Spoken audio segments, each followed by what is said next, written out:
Car seat! Headrest! Twin fantasy! Hey, I'm back. I am somehow alive. What the hell? What's up? It's a Culture Objective here investigating your favorite albums. And today I'm going to be doing a bit of a special review because I'm not reviewing an album from recent times, and by that I mean from like last week or something. But I'm reviewing an album released 5 years ago, and that is Car Seat Headrest's Twin Fantasy 2018 remake of the original. Yes. So it's funny because I have actually already reviewed this album shortly after it came out in the year 2018. I gave it an 8 out of 10. I really enjoyed it. I thought it is one of the most compelling albums of the year. But I found out that I am in love with this album way more. And at some point in around late 2018, I realized that I should bump it up to a 9 out of 10. And then a couple years later, I listened to this album again and again and again and again, and I fell in love with every single song. And I thought to myself, this is not a 9. This is not a 9 out of 10. This is a 10 out of 10.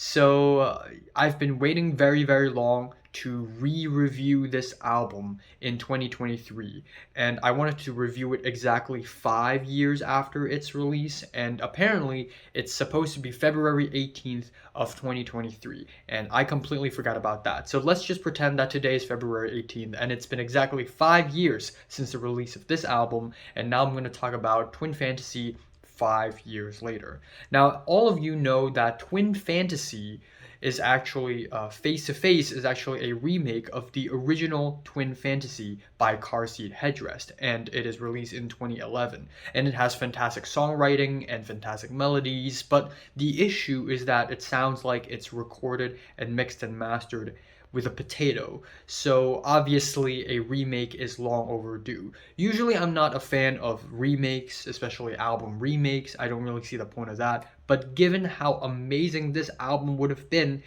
if it's recorded better and if it's mixed better, it has to have a remake. So holy crap. Car Seat Headrest remaking Twin Fantasy is one of the most amazing choices in musical history in recent times, because this album really, really, really rocks. So the album opener, My Boy Twin Fantasy, already starts off with excellent production. We have the buzzing background, some simple kick drums, bass. Will Toledo hops on with his forlorn vocals, and let me just say that I've never heard an intro work so well as an album opener as it would have also worked well as an album ending. There's just something about it that makes it feel like a painful goodbye song. Also, the repeated lyrics, "My boy, we don't see each other much." There's just something really forlorn and painful about this. Also, "It'll take some time, but somewhere down the line, we won't be alone." And it's just, oh, my heart. Oh. The second track, Beach Life and Death, is a 13-minute long indie rock epic, and the first part of the track is blissful and sweet and passionate, emotionally messy, honest and pained. And again, we have these very interesting lyrics. The way Will Toledo writes these lyrics is part diaristic, rambly, with random references that are funny and witty, but also partially really emotionally raw. And listening to this album and the lyrics on this album really makes me feel like an emotionally unstable teenager yearning for love, being a hopeless romantic, if you will, especially in lyrics like, I was drunk when I came out to my friends, and then it took a second for him to say, "I never came out to my friends." And also at the end of that verse, "Do you have something against dogs?" It's really one of the most iconic lines in this album. And also, I want a cut scene, a cut from your face to my face, which is both gruesome and emotional and intimate, but also it actually makes a reference to the album cover itself, which is pretty amazing. The track enters the second half with the slower, quieter, more intimate part of the track. We have layered vocals and blasting guitars being built up, and also we hated being humans, we wanted being humans, which also echoes one of the later tracks, Nervous Young and Humans, and also the way the track ends off. The ocean washed over your grave also kind of echoes one of the later tracks in the album, Prophets. So there are a lot of references to other tracks on the album. The emotionally passionate lyrics, the performances, everything is fantastic about this track. Following that, we have Stop Smoking, We Love You, which is a funnily sad 1.5 minute long guitar ballad, which is right now, as I'm listening to this track 5 years later, is more relatable than ever because one of my favorite people in the world right now is literally smoking herself to death. So really, I don't know what to say. Following that, we have Sober to Death, which is a track that is sweet and peaceful, yet so brooding and depressing. And we have these slow moving guitars, wintry keyboard embellishments, and these youthful background vocals. The whole instrumental setup of this track is just beautiful. And then we have, again, the very iconic lines and lyrics that really stick to your head after you listen to the track. We have I Want to Hear You Going Psycho, not even words, just and also the track ending, Don't Worry, You and Me Won't Be Alone No More. And this line is constantly repeated again and again and again for like a few minutes straight. And not only does this track echo the album opener, which is really beautiful, but also the way the instrumentals when singing these lines sort of jump back and forth between raging punk to slow moody guitars. It feels like it's split between two moods. This is like a musical representation of a mood swing, and there's just something so visceral about it. Then we have Nervous Young and Humans, which I think is a solid track. It's a solid single. It's not the strongest track on the album, but it's still very catchy and tight, and it echoes with We Hated Being Humans, We Wanted to Be Humans lines, and I also like the intense rising screaming synths, and the second half of the track is filled with these mumbly spoken word passages. It's so emo, so teenager, so virgin core, so loser core. It's so Greg Araki. There's just something kind of charming and sad about it. It's amazing.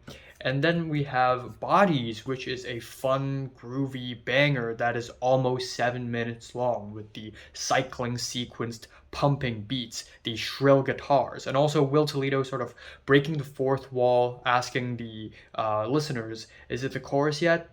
No, it's just the building of the verse. And also the incredibly catchy and infectious hooks. Everybody swing their hips, everybody's giving the waitress tips. Don't you realize our bodies could fall apart in any second? Yeah, it's just this line also really resonated with me because it's the feeling of youth being taken away, falling apart at any moment, and you just really want to live in the moment and spend your best time of your life when you're still young. And it hits even harder when you realize that you're growing older and that you're never taking your youth back. The epic climax of the track with the layers of vocals and melodies cascading off of one another is just absolutely beautiful, and it is a 100% improvement from the original. Then we have Cute Thing, which is one of my favorite tracks off the album. It's really cutesy, sweet, and lovey-dovey, especially with the nostalgic chord progressions and the feel-good guitars, and also subtle line changes that I really, really love, like Give Me Frank Ocean's voice and James Brown stage presence. And also the bubbly keyboards and the choruses really, really add to the cutesiness of the track.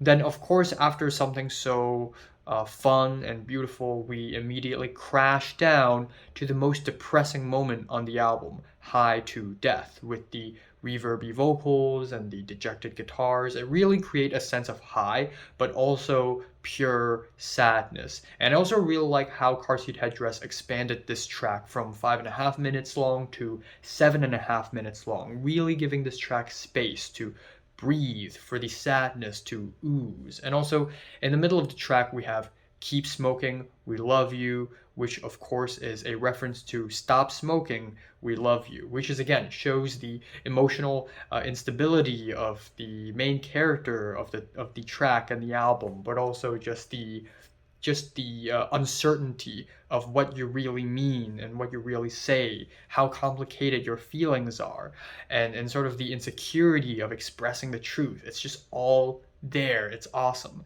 And then we have samples being played with a girl screaming, "Let me out, William! Let me out! Let me out, William!" which is both traumatizing and fantasizing, and a really interesting moment on the track. The penultimate track and also the climax of the album is Famous Prophets Stars, which is insane because the band expanded this track from 10 minutes long to a whopping 16 minutes, and it is even more epic and monstrous than Beach, Life and Death. This time the band plays the long game with big chunky guitar riffs and also the echoey lines, the ocean washed over your grave, which is again really emotional and visceral. And around the 10-minute mark, the track breaks down into this gorgeous earnest piano ballad, and we have these strings that sort of build up to a noisy climax where the intro sort of comes back but in a glitchy form. Overall, these 16 minutes sort of flew by, but it is as powerful and as visceral as ever. It's like if Swans decided to make music that is for insecure, lovesick teenagers. It's pretty awesome. And finally, the album ends off with Twin Fantasy, Those Boys, which really feels like the end credits of an insanely epic movie with the church organs, the painful, nostalgic chord progressions. It's one really final goodbye, and the layered vocals are gorgeous, and also the ending refrains. When I come back, you'll still be here. When you come back, I'll still be here. It's both really reassuring, but also really painful. I feel like this track would fit very well into the soundtrack of like Call Me By Your Name or something like that. So yeah, it's an absolutely fantastic album. It's super underrated. The more I listen to it, the more I love it. And it's just amazing how cinematic this album feels at the very end. And I'm honestly giving this album a 10 out of 10. So, have you listened to Car Seat Headrest Twin Fantasy Remake? Please listen to it. Pretty please. Comments below, let me know. Like if you like it, and subscribe if you want more. And thanks for watching.